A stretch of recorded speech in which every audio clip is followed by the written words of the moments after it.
I hope all is well. Let me turn on my music here. I hope all is well with y'all. And happy Monday, happy Monday. The twist is a little janky today, but hey, listen, we here. We made it.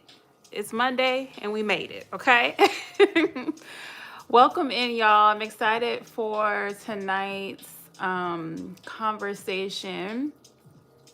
What are we talking about today? Oh, yes, we're talking about mindfulness with grief and loss. And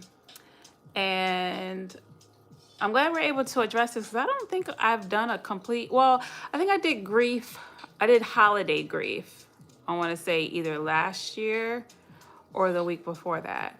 And then I do have a meditation for grief. But yeah, I think that's all that we haven't really done a lot of lives on it. So I'm glad we're able to jump into today's conversation. It's not just about grief of a loss of a loved one, even though that is what some of what we're going to be talking about tonight. Grief is very multifaceted. Grief is associated with not just the loss of a loved one, but also the loss of, a relationship. It could be a loss or a failure in a situation, a loss of a job. All of those scenarios could give you the same response as grief of losing of a loved one or a person. So we're going to address all of that. And I hope that this is helpful. But if you did lose someone, if you are experiencing grief right now and the loss of a loved one, I am truly, truly sorry for your loss. And I hope that this conversation gives you a little bit of insight, something that you can take away or walk away with. But if this is difficult to talk about or to walk through by any means, you can always come back to this live. And then also there is a meditation associated for grief, and that one is specific for if you're mourning or in bereavement. So I hope that that's helpful for you too. If this is your first time, my name is Debbie. I am a certified mindfulness coach. This channel is all things mindfulness and just mindful living in general. Every week, we do a live Mondays at 8 p.m. Central Standard Time. And then I'll post like meditations and things throughout the week to help support in that journey of mindful living. I did take a little bit of a break of posting meditations these past, I want to say 2 months or so. I have posted some here and there. I'll be more consistent moving forward, but I did need a break, y'all. Them weekly meditations it was a lot. And it will be happening after my little mini vacation, which we'll talk about at the end of the live. But yeah, so let's dive in. I hope this is helpful. If anybody is grieving, let me know in the comments. If not, let me know where you're watching from. And hopefully that this is helpful. If you haven't liked the live already, please like the live. If you haven't subscribed, please subscribe. Why not? Why haven't you subscribed already? You might as well, okay? If there's anybody that you can think that can benefit from this live, please share. And we'll go ahead and get started. Hi, Melanie. Welcome in. Hi, Mark from Belize. Thank you for coming in. I'm excited to jump in. And let's see what we were talking through. I have a few things to remind you about grief, just some things to keep in mind. We'll talk about some best practices that you can use regarding grief. And then I have a few journaling questions that you can take away. And then I have some affirmations that you can take away. So the full-fledged thing today. And if y'all have any questions, again, like I always say, this is very interactive. So if you have any questions, you need me to repeat anything, want to comment, let me know. Just go ahead and drop that in the comments. And let's dive in, y'all. So let's start with definition. Debbie always likes a good definition. Let's start it out with defining grief, all right? So grief, hi, Hiru, welcome in. So grief is emotional, cognitive, physical, behavioral, social, and spiritual responses to a significant loss, okay? So I'll say that again. Hi, James, welcome in. Grief is emotional, cognitive, physical, behavioral, social, and a spiritual response to significant loss. Hi, is it Sokul?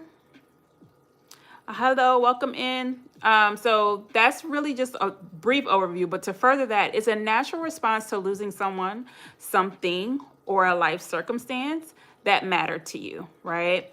And it can affect emotions, thoughts, and body. Body can affect ugh, can affect emotions, thoughts, the body, behavior, relationships, and just your daily functioning. It can really interrupt your daily functioning to the point where it creates a state of depression or sadness, a state of anger, a state of guilt, a state of hopelessness at times as well. So it can be very severe, and it can be, a state where it's impactful, it's interrupting your daily functioning, but you are still to an extent able to function. So there's very much a spectrum when it comes to grief. It's also different from mourning and bereavement. So a lot of times when we think of grief, we kind of just compile it all together. There are differences here, right? So grief is what you feel inside, it's what is happening internally. Mourning is how that feeling or emotion is expressed. And then bereavement is just being in the condition of grief or mourning. So I wanted to make sure that I differentiated what those three things are, because a lot of times we blend them all together and they're not one and the same. Thanks, James. Okay, so a few things to remember about grief. Number one, grief is valid even if it wasn't as a death. Right? So sometimes when we think about, we don't associate grief with the loss of a job or a loss of a relationship where we're going through a breakup. We don't associate it with a loss of a friendship or moving to another city, and then you now have this new sense of, I have to build this new identity in this new city because I'm no longer living in this space.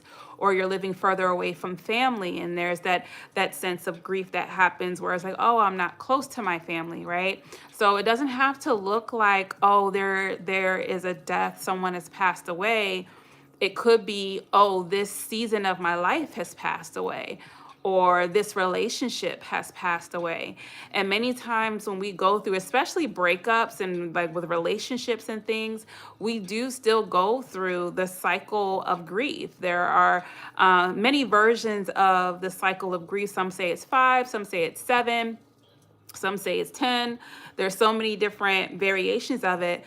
But even with that, that is still happening many times when we are losing something that we care about deeply, especially if it's something that was deeply ingrained in our lives, right? It may be the fact that someone has worked in a particular industry for a long period of time, and then they're going through retirement, and at a certain point retirement is exciting and it's happy and you're able to walk away from that industry.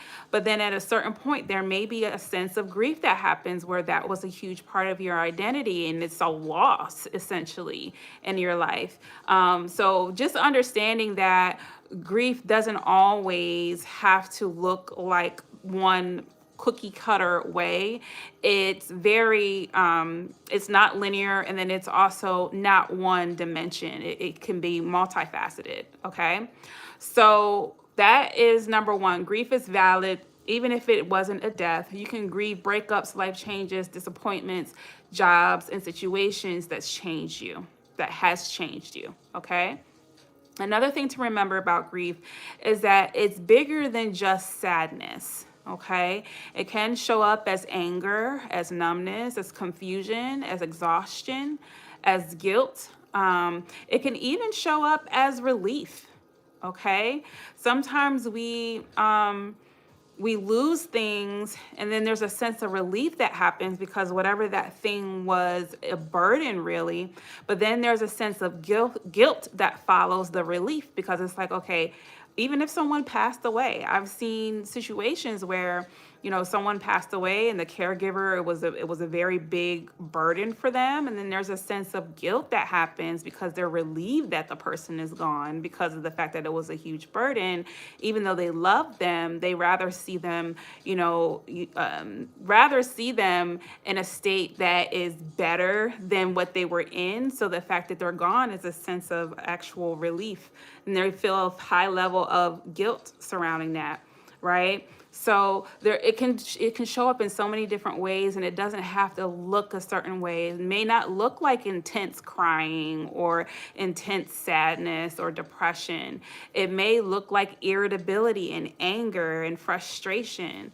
And then some days grief is really, really loud in your life. And then sometimes grief is really, really quiet in your life.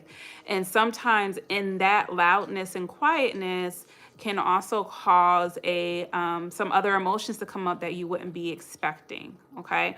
So just understanding that it's bigger than just being sad. Grief lives in the body too. Number 3, it can affect your sleep, your appetite, your focus, your energy. We talked about identity. It also can affect just your sense of safety because there's usually a high level of uncertainty associated with grief that can really be a detriment to your daily functioning. Because there's so much high levels of anxiety associated with that uncertainty that it stops you from being able to function, and then that anxiety shows up in the body just as well as it shows up in the mind. So that's number 3. Grief lives in the body too. Number 4, there is no right timeline for grief. Sometimes we spend time in comparison with other people, or just not even with other people, but with other people's expectations of how you should be experiencing your grief and how long it should take for you to get over, right? The loss of a person or a loss of a situation or a loss of a relationship, right? So it's just a matter of knowing, and I've said this before, but healing is not linear. And your pain does not need to be compared to anyone else's. Triggers can come up out of nowhere. You can just be on your own doing whatever you're doing, and then somebody says something, or a song comes on, or someone looks like someone, or whatever, and then now you're re-triggered. And then now with that re-trigger, there's a sense of guilt and frustration and even anger towards ourselves because of the fact that we were triggered. So understanding that there's no real timeline when it comes to grief. You could lose someone 30 years ago and still maybe have a trigger here and there that pops up for you, and that's okay. So sometimes we put our pressure on ourselves to be better by a certain time, like, oh, it's been a year, or oh, it's been 2-3 years and I'm still having these emotions and these responses. There's absolutely nothing wrong with that. It's a matter of understanding those triggers and why those triggers happen, and not being afraid to address that. But the fact that it happens is not a bad thing. It just means that you are still in the process of grieving, and that's okay. That's okay. So that was number 4. There is no right timeline for grief. Number 5, healing is not about moving on. Healing from grief is not just about moving on. And this can be different depending on the type of grief that you're experiencing. Because if you're grieving a job, you may have to move on, right? At a certain point, you're going to have to move on. If you're grieving a relationship, then yeah, at a certain point, you're going to have to move on. This one may be more specific to grieving a person that you've lost, because of the fact that it's not about necessarily moving on from that person. It's more so about life adaptation and how you're going to now adapt to this new version of life, especially if it was someone that was close to you. Like if you lost a child, or if you lost a parent, or if you lost a spouse, right? If you lost a sibling. That they may have been super involved in your life. So it's not necessarily you healing to a state to where I want to move on. It's more so about healing to a state of adapting to this new sense of living, right? Because now it's not even me having to let go of the person I miss, but it's also having to let go of how they treated me, right? How they took care of me, what the things that they did for me, right? You're not just grieving that person, you're also grieving how they showed up for you, right?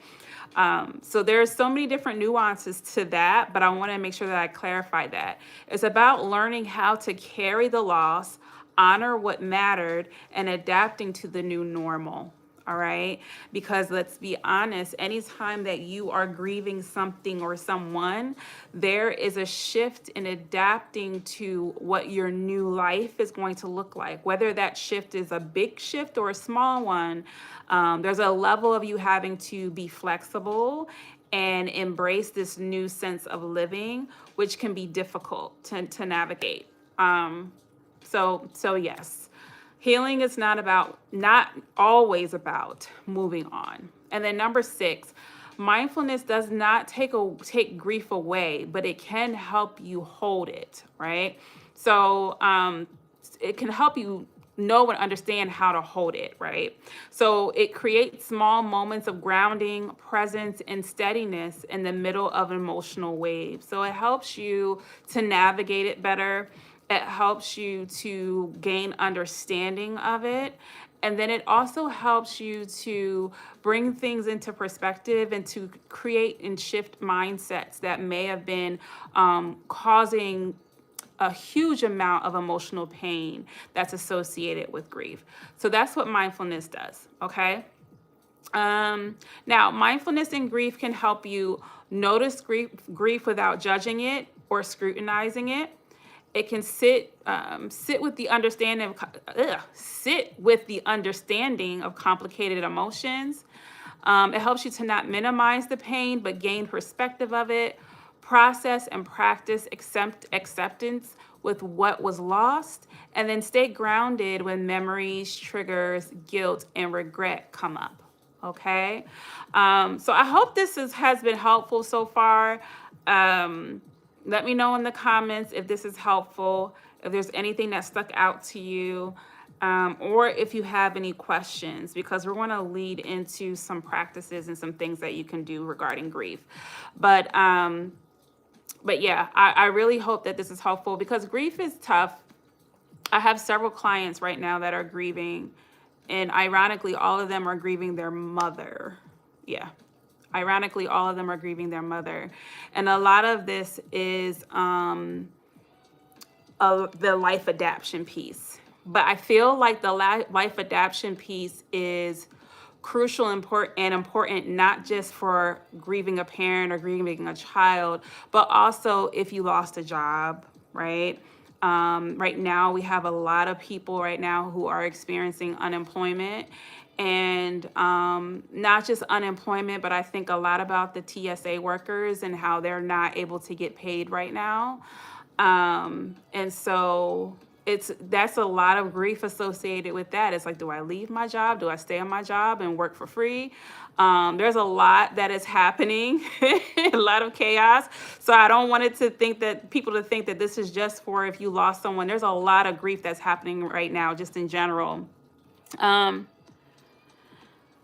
Yes, it is. It is, and I think that we just think of it in one specific way, and that's not it. It can show up in many different ways, and that's really one thing that I want everyone to. If you don't take anything away from this live, I want you to take away that grief does not look like one cookie cutter situation. A lot of people are experiencing grief right now, and they don't even know it, right?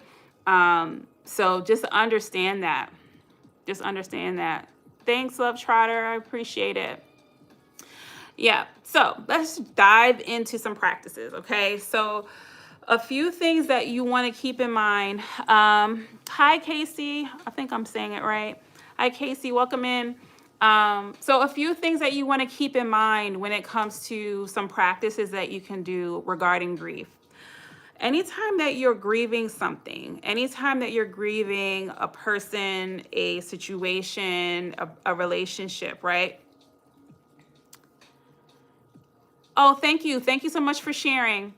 So, anytime that you are grieving something, start with creating space for processing. Okay? Start with creating space for processing. Start with a pause. Pause and regulate. Don't rush to interpret what the grief means, what the death means, what any of this situation means. The first thing you want to do is pause and regulate, because what many people do when they're experiencing grief, they do the total opposite. They dive into something else. They try to keep busy. They try to keep their mind off of it. They focus on other people. And what that does, it creates a high level of stress on the body, a high level of anxiety, because now you have this thing looming in the background. And at this point, that's something that you're going to want to address, because when you're not regulated, right? I got stuff just kind of falling apart. But when you're not regulated, it's hard for you to make decisions. It's hard for you to think with clarity. It's hard for you to really think and have lucid thoughts and make the decisions for your life, and even be able to do your daily functioning within your life, in order to like move forward the way that you want to. And sometimes you have to slow down to speed up. And in order to do that, you want to pause and really start to work on regulating yourself, regulating your emotions, doing some self-care, giving yourself some space to even digest what's even happening. Because a lot of times with grief, and it's not even, again, it's not even just with the death of a person, but there's a level of shock that happens with that, to a point where you're not even able to digest what even happened. I'm like, I don't even know, like, what even happened? Like, I don't even know what's happening right now, right? And so taking time to pause and to regulate without trying to interpret anything, without trying to make sense of anything, just pause to regulate. So that way you're able to properly process is the first thing that you want to do. After you're able to do that, you want to name what you're feeling and giving it language. What is it? What is there? It's sadness here. Is anger here? Is just hurt here? Is shock, guilt, frustration, confusion, uncertainty? Naming what's happening and naming where it shows up in the body. Because a lot of times when it comes to grief, and I said this earlier, is that it will show up in the body many times. And so knowing how it shows up in the body helps you to know and understand your symptoms, and it helps you to know and understand how to address the grief. Because if you're having a hard time breathing, right, then maybe breath work is something that you want to address to help with the physical symptom, to then therefore allow you to deal with the actual grief, right? So it's a matter of understanding that it lives in the body, and finding ways to release that stress that's attached to the body helps you to find ways to release that stress cognitively, okay? So that's number 2. Name what you're feeling and give it language, as well as just naming what's happening in the body. Number 3, focus on regulating first before making tough decisions. And this is harder for those who are actually grieving a person, especially if you're expected to make decisions about their passing, right? So in those situations, finding ways to delegate and lean on support, finding ways to simplify the decision making, giving yourself 2 options versus a whole bunch of options, right? Finding ways to make decisions in a way to where you're more regulated than you would have been if you didn't pause, right? And a lot of times when it comes to a death, you have to make these decisions within days, right? So you have to be like, okay, I gotta make sure this person, is buried by a certain amount of days. They may have a religion that they subscribe to that has additional requirements. So then you may be rushed to make decisions even quicker. So in those moments, you want to at least get yourself to the most regulated state possible and limit the amount of decisions that you're given. So even when it comes to speaking to different people about these arrangements that you have to make, you letting them know, give me just two decisions, give me just two options for each thing, and so that way I can make a decision. Or giving that or handing that off or delegating it to somebody else that is in a more regulated state to make those decisions for you. However that shows up for you, but finding ways to handle the things that you have to handle, delegating the things that you can delegate to help alleviate all of the pressure that's happening at one time. I can only imagine all of the things, especially for someone who may not have made their arrangements ahead of time, someone that didn't have a will, someone that didn't have even funds to cover their arrangements. And now it's like, okay, now I'm trying to collect money. I'm doing GoFundMes. I'm doing all of the things to try to make sure things are in the right place. That adds additional stress. So maybe it's a matter of delegating someone else to make the GoFundMe for you, or, there's so many different ways that you can do that. But understanding that you only have a certain amount of capacity, and sometimes we feel the need to overexert ourselves because it's our loved one. And it's like at a certain point, you have to lean on your support. Okay. Yes, I love my shirt. Yeah, I don't want to take it off because listen, that's a whole nother laugh. All right. Uh, okay, so that was, what was that? Number 3, focus on regulating first before making tough decisions. Number 4, create space for memories, tears, silence, and rest. Create space for memories, tears, silence, and rest. Okay. So it's a matter of and this isn't just for a death, right? This could be for a relationship. This could be for a divorce. This could be for, anyone that is experiencing some sort of loss. I mean, ultimately, sometimes I won't say sometimes, divorce in itself feels like a death. It's a death of a relationship, right? Especially if you've been with someone for a long period of time.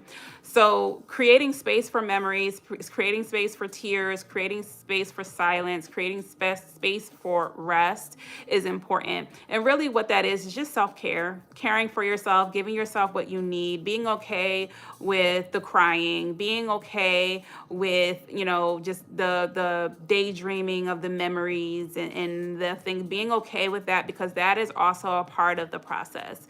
So creating space for that is important, and not being judgmental with yourself about it. Okay, it's a process. All right. So that was, where are we at? 1, 2, 3, 4. That was number 4. Number 5, write things down for it reduces mental overload. Okay. Write things down for it reduces mental overload. All right. Sometimes we have so much overwhelming feelings and emotions up in our brain to the point where it causes so much overload. And oftentimes writing these things down, writing these things out, getting it out on paper to make sense of it all is the beginning to your healing and processing. So writing things down helps take some of the weight off of your mind. It can bring clarity, reduce overwhelm, and support you when grief makes it hard to focus or remember. Okay. It also helps with planning. Now, this is specifically for those who, and this could also be for someone that may be experiencing like a breakup or a divorce as well. But when if you lost someone, you know that there's hard days coming, right? What do we have coming up? We got Mother's Day coming. We have Father's Day coming. We have, this is usually the time frame where people have gotten married. So if you have your old wedding date coming, if you have birthdays coming, if you have all of these things that that are going to be very hard days for you to get through, it's about planning, right? How do I want to spend that day? All right. If I know that my this person's death anniversary is coming up. How do I want to spend that day? Do I want to go to the cemetery? Do I want to go and go to their favorite restaurant and honor them in that way? Do I want to do a candlelight visual? Do I want to not do too much at that time? Do I think I want to just take the day to rest? So there's so many different things that you can do, but planning out your day or planning out those hard days can help with not the day not being as hard of a blow, right? Because it's something that you're anticipating. It's something that that is going to be difficult as you're coming up to it, and having a way to plan it out. When I say plan it out, I mean, I had a client, we planned hour by hour what she was going to do, and it worked. It was helpful, and it was supportive. All right. We planned hour by hour for her holiday, for Thanksgiving, and for Christmas. And it was something that was helpful for her. So depending on how much of a blow it's going to be for you, don't be afraid to plan it out. When I wake up, this is what I'm going to do. I'm going to maybe say some affirmations. I'm going to play some music. The time that I'm going to spend with them at the gravesite, I'll go for like maybe 2 hours and then I'll leave, or I'll go and sit for an hour and then I'll leave. I'll just take flowers and sit them there and then I'll leave. However you feel like you need to plan it out, do it and be detailed. It's important because of the fact that if you just go into the day and just wing it, it may be more difficult than you anticipated, and it could cause a spiral. But by having something planned and by having it walked out and spelled out for you, and having even something for you to check off, and having a backup plan for if things get really emotional, having someone on standby that you can call. There's so many things that you can do to plan out your day. So that was very that was very robust in my explanation, but I want to make sure that you guys understand how that works. It's not just about saying, okay, that day I'm just going to do this. No, plan it out. And the more that you have it planned, the easier it will be.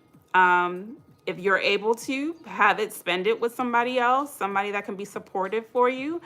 But yeah, planning it out, writing it down, writing it all out is important. But yes, let me see yes, that doesn't necessarily go with what we're talking about, but yes, absolutely. Get right with the Lord Jesus Christ. Thank you, Paisley. I'm not reading from a book. I'm reading from my notes. I do notes for our sessions every week. Okay, awesome. Now, where were we at, y'all? 1, 2, 3, 4, 5. Okay, so number 6, build out a declaration anchor or affirmations to help keep you motivated. Okay, build out a declaration anchor or affirmations to help keep you motivated. So depending on your situation, write out a declaration of what you would like your next steps to look like, what you would like to get from this situation, or what you need to remind yourself of every day. Right? Say with the affirmations, if you want to have an affirmation or a few affirmations that you say every morning, whether you say it in the mirror or whatever, but taking the time to put something together that you can declare in the morning to keep you motivated during this time is a great thing to do. It's something that you can come up with. I have affirmations that you can take away from today that you can use. If you do believe in God, you can use scriptures, any prayers or any prayer statements that you want to use, however you wish to use it. But giving yourself something to declare and to affirm each day will help to build your motivation. And then lastly, as the initial shock begins to ease, gently consider what life looks like now. Just like I was saying initially, when it comes to grief, the biggest part of it is life adaptation. How am I going to adapt to life with this big change that's a part of my life right now? What do I want my life to look like? What are the changes that I have to make? what is actually being lost, right? Because just like I said, if you lose a loved one, it's not just losing that person, it's also losing who they were to you, the filler, the actual spot that they held in your life. You lose what your how they cared for you, how they took care of you, how they spoke to you, the time that they would be spending with you. Those are all things that you want to consider, and how and learning and understanding how you're going to adapt to that change. And I think that's the biggest difficulty that people run into, especially for those who have lost someone that was such a huge piece of their life, right? Their life, okay? So just understanding that it's not just me understanding the shock of them being gone, but now also understanding how my life changes and how I have to adapt to those things. So a few questions that you can ask yourself is, what do I need more of right now? What do I need more of right now? Because now that you have this initial shock, it's starting to settle. You're starting to come to some levels of acceptance that this is happening. There may be some needs, there may be some voids in your life right now. So understanding, what do you need more of, or what do you need right now? What can I no longer carry the same way? What can I no longer carry the same way? And that's really just kind of understanding, like, okay, I may have carried this for this person, or carried that for that person, or I may have carried myself a certain way, but I may not be able to carry myself that way anymore, right? If you had a spouse that handled most of the finances, and now that you are, having to support yourself by yourself, that's a huge adjustment. And that's now a burden now that you have to carry now that they're no longer here. So now it's just more of like getting an understanding of, what does that look like? What comes next when it comes regarding that? That may be a very difficult question to answer. And by any means, if this isn't a question that you want to answer right now, you don't have to. All right. So what can I carry? What can I no longer carry the same way? What routines would help me feel more steady? What routines would help me feel more steady? What routines would help me feel more steady? Okay.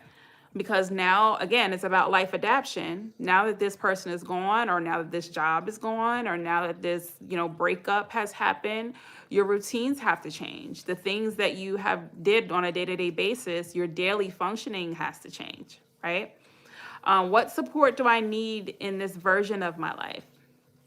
What support do I need in this version of my life? What support do I need in this version of my life? Again, if you lost a loved one, if you lost a relationship, if you lost a friendship, if you lost a job, the support that you need may look different. Okay, you may need to lean on somebody else, or you may need more help. What does that look like? All right. So yeah, those are the overview of ways that some of the practices that you can take, the approaches that you can take regarding grief. I hope this is helpful, y'all. If I missed anything, let me know in the comments. If you guys think of anything that has helped, please drop them in the comments. I do have a few more questions that you can ask yourself that I'll give you, and then we'll end with affirmations. But I hope that this is really helpful for you guys. The next questions I have is, what feels hardest for me in this season? What feels hardest for me in this season? This is just naming what is the most hardest things right now that you're dealing with, so that way you have an understanding, having it on paper. Sometimes we have it all up here, but we can't really make sense of it until we see it. What feels hardest for me in this season? Number 2, what emotions have been showing up most often lately? What emotions have been showing up most often lately? What emotions have been showing up most often lately? This is to pinpoint the common emotions, what you may be feeling every day, what you may be feeling consistently, right? Because if it's showing up on a consistent basis, it's definitely something that you want to address, something you want to process, something you want to gain more understanding of. So that was what emotions have been showing up most often lately. Number 3, what feels different about me after this loss? What feels different about me after this loss? What feels different about me after this loss? A lot of times, especially if losing a loved one, but even when it comes to losing a relationship, a friendship, or even a job, right? There's a part of you that doesn't feel the same, right? There's a part of you that feels not like yourself, or that just feels like, okay, I'm never going to be the same. Like the person that was before this loss, that was me, they're gone, right? There may be that sense of feeling. If you have that feeling, naming what those differences are those differences something that you're proud of, or are those differences something that you are not proud of and that you're frustrated by even? Awesome. I'm glad it's helpful, Mark. Thank you. But yeah, understanding, what's different about you regarding this loss and what changes you want to make regarding those differences. Number 4, what am I still trying to make sense of? What am I still trying to make sense of? Many times we try to make sense of someone's passing, right? We try to find meaning in it. And many times that's just our brain trying to do what it does, which is to make sense of everything and to have logical explanations of things. And when it comes to things like death, or even when it comes to things of loss of relationship, you want closure and you want, an apology, and you want all of these things. And because you're not able to get those things for whatever reason, that creates an emotional barrier or emotional frustration. And in us making sense of trying or attempting to make sense of those things, it causes even more of a grief response, right? And so understanding what you're still trying to make sense of can give you a new perspective of, if I'm not able to make sense of this thing, can I still heal? Because a lot of times things are just not going to make sense. You may not get an answer as to why that person broke up with you, right? You may not get an answer to, why that relationship didn't work. You may not get an answer to, maybe someone died through an accident, and you want to get justice for whatever, the other person did. And you may not be able to get that, right? So being able to name what you're still trying to make sense of can help you begin the understanding of healing and acceptance of, I may not get that sense. I may not get the answer that I'm looking for. And if I don't get the answer that I'm looking for, if I can't make meaning or I can't make any purpose out of that thing, how can I move on from there? But you won't be able to get all the way there until you name what you're trying to make sense of. I hope that makes sense. Hi, the Battle Zone. Hi, Akuma. Welcome in. Happy to see you as well. Thank you guys for watching. And thank you guys for liking the live. I appreciate it. Make sure to share it out. And if anybody else would need it. Where were we at? We're on our last question. The last question is, what has grief taught you about yourself? What has grief taught you about yourself? Or I could have worded it, what has grief taught me about myself? What has grief taught me about myself? Many times when we're grieving, it's also a revelation of who we are as people. And it gives you insight to yourself that you may not have otherwise seen or expected, right? And what you may see may not be good things. What you may see may be good things. It just kind of depends. This isn't really about whether what you see is a good or a bad thing. It's more so of an understanding of who you are as a person and giving you the opportunity to heal, right? Giving you the opportunity to understand maybe triggers, maybe understand spaces in your life that you still have trauma associated with it. It gives you the opportunity to make sense of the growth that will come out of this situation. And especially when it comes to someone's passing, I feel like we learn a lot about ourselves. And even working with the clients that I have that are currently grieving right now, the amount of things that they have learned about themselves have been eye-opening for them and even healing for them. And even though they're still trying to heal grieving wise, they're healing in other areas as well. So it's more so about understanding how has this what has this taught me about myself, and what can I do about those findings. Okay, that was long and drawn out explanation, but I hope that it was helpful.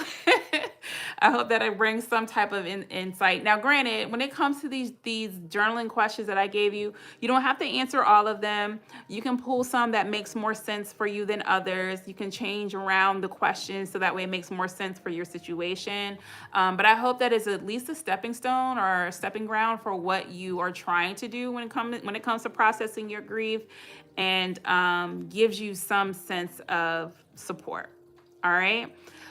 Okay. Now we're end with affirmations. We already at 45 minutes, y'all. I've been talking that long. Good Lord. Okay. So affirmations. I got a lot here too, y'all. Let me see. 1, 2, 3, 4, 5, 6. All right. I'm going to read through the affirmations. If y'all have questions or need explanation on any of them, let me know. Because if I explain all of them, we're going to be here until like 2027. Or, yeah, 2027. I'll give you 2027. All right. So, affirmations. I am allowed to feel what I feel without judgment. I am allowed to feel what I feel without judgment. That's number 1. Number 2. Healing does not mean forgetting. I can honor what was lost. Healing does not mean forgetting. I can honor what was lost. Again, healing does not mean forgetting. I can honor what was lost. Number 3, I do not have to carry this perfectly. It is okay if it feels heavy. I do not have to carry this perfectly. It is okay if it feels heavy. I didn't go on my little sabbatical yet. This is my last live. I'll tell y'all. This is my last live until I forget the date, but we're going to be heading out on my little sabbatical after this live.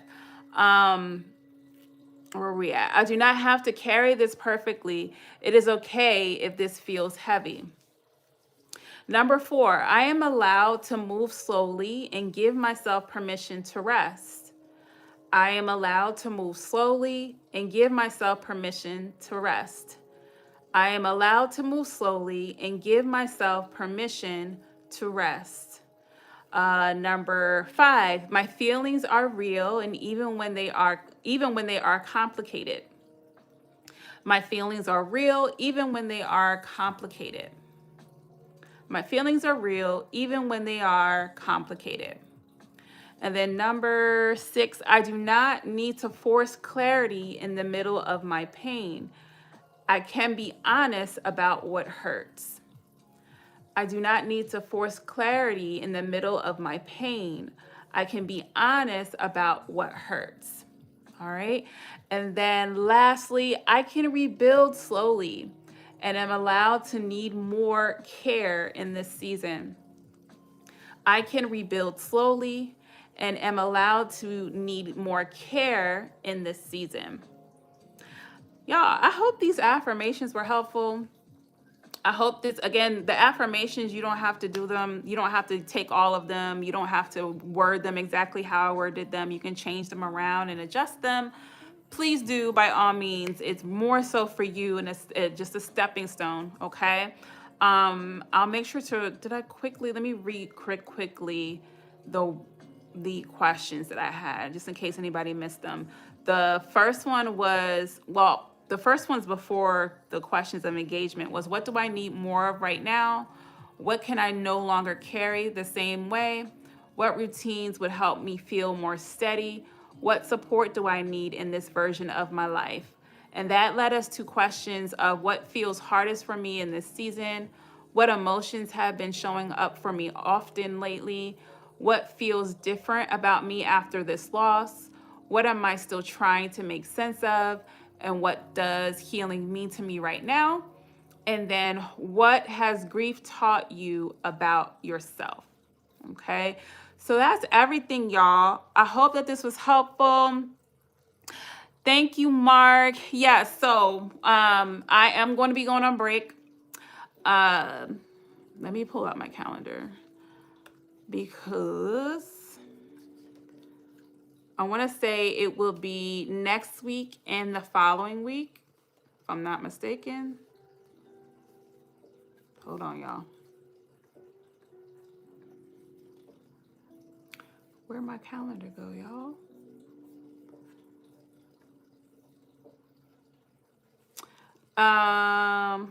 Bear with me, y'all. Okay. So if we're looking at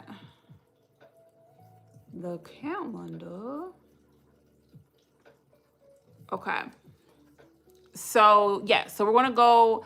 So next Monday is the 30th of March, and then the following Monday is April 6th with my birthday. So y'all ain't gonna see me. Y'all not gonna see me. So we will return on April 13th, and I will probably post for the next live topic, but we'll continue from there. So from the 13th, Monday at 8 p.m. Central Standard Time, we'll be back. I'm just going to kind of take some time for myself, recharge, refresh, refocus. I'm also out of classes. Classes don't start back until that week as well. And then I'm also taking a break from my practicum because I've already hit all of my practicum hours, y'all, because I've been working like a dog day and night. So I've been working. So since I already hit my hours for my practicum, since I am out of classes for the next 2 weeks and have some break with work, I'm gonna take some time off, y'all. Some mindful time. So yes, I'll be back on April 13th. I'm still going to schedule out stuff for the newsletter, so you will still get newsletters those weeks. But other than that, Debbie's gonna be quiet and sit and be by myself and my lonesome, me and Jesus. All right. So I hope that y'all are all well over these next 2 weeks. If there's any topics that you guys want to talk about that we haven't already talked about, when I post the poll, feel free to add those topics, and we can always add them into the poll or do a new poll, because we'll have that time frame to do so. But I hope that these next 2 weeks are well. I hope that you guys stay blessed and stay sane and stay mindful. And we will talk again then. You also I do have some meditations that are kind of just sitting that I need to finish. I may finish those and post those, and you may still get meditations. But when it comes to me prepping for a live, I'm going to take a break. So I hope you all are well. It's your birthday too, Mark? On the 6th? The same exact day? That would be crazy if it is. But yeah, so y'all, thank you. I appreciate it. So we will check in then. And if you haven't already, if you want to still get the newsletters and you haven't signed up for them, you can go to the website. If you go to haveninspired.com, You can sign up for the newsletter. So that way you still get newsletters for those 2 weeks. But other than that, I hope you all are well. Be blessed. I will see you all on April 13th and talk to y'all soon. Bye.